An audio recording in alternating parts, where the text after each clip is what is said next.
again, we've been saying it, a broken record. Donald Trump is looking at issues that are 75-25 issues, and he's consistently every day jumping on the side that 25% of Americans support and 75% of Americans oppose, stopping testing, federal funding of testing in states like Texas and Arizona and Florida, and now saying he's going to gut the Affordable Care Act. All of those things damage him with working class Americans, with middle class Americans, with suburban Americans, with black Americans, with Hispanic, you name it. Again, he's chosen an extraordinarily unpopular position to take. First, Joe, I'll just note you mentioned his lack of second-term agenda. He was asked that question in a pretty friendly interview from Sean Hannity last night, and he didn't have an answer. He just gave a sort of a rambling recounting of how he was inaugurated, and it devolved into an attack on John Bolton.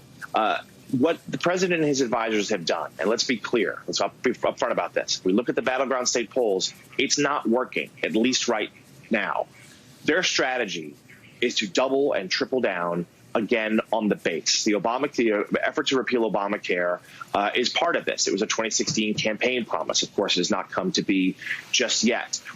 We've seen a renewal in the last week or so of trying to really focus on sort of certain cultural or very deeply conservative issues in the president's mind, the issues that he thinks his base cares about, the Confederate monuments, defending those, the trip to the border wall this week in Arizona. I was part of that trip when he went and noted the new construction there. And what his advisors are doing is they're making this bet, and it's undeniably a risky one.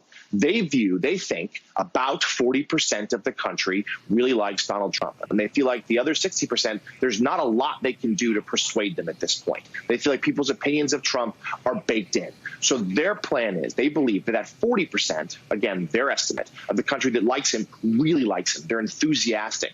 And his goal is to turn them out, to give them things to be excited about, to be enthusiastic about. So in November, they'll turn out, they hope, at a higher rate than the 60% or so who doesn't like him, but their feelings about Joe Biden are more tepid. We know that enthusiasm polls, Trump usually does better than Biden in terms of the enthusiasm of their supporters. So even though they're coming at it from a smaller number, that 40%, that base, they think they can get more of those people to turn out than the rest of the country will turn out for Biden. But we're seeing here, of course, in recent weeks, as the president is reflected in the polls, his standing is slipping, not just nationally, but in those key battleground states, is that there is an enthusiasm. And it's not necessarily for Biden, but that enthusiasm is growing against Trump.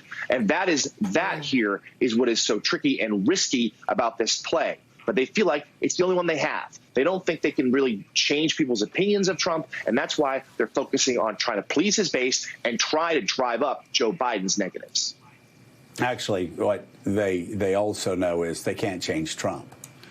Again, talking to people inside the White House, and you ask why does he do A or B instead of D, C or D, they will say, because if we go and try to reason with him, if we tell him not to do something because it hurts his cause, then we put it in his mind and he will immediately tweet on it.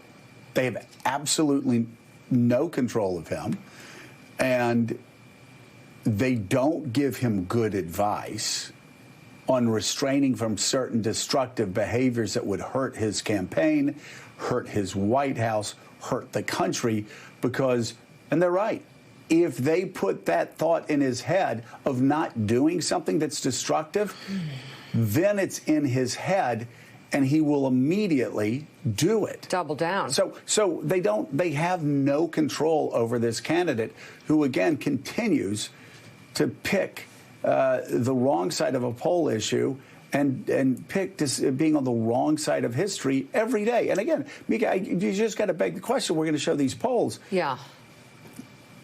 But Republican senators don't have to go along with this. They don't have to lose by 10, 15, 20 points. They don't have to. And one other thing, too, it would only take a couple of Republican senators to stop this madness. It's not like Republicans have a 10-point vote margin in the United States Senate. It would only take a handful of Republican senators saying, "This enough. Yeah. This destructiveness has to end." So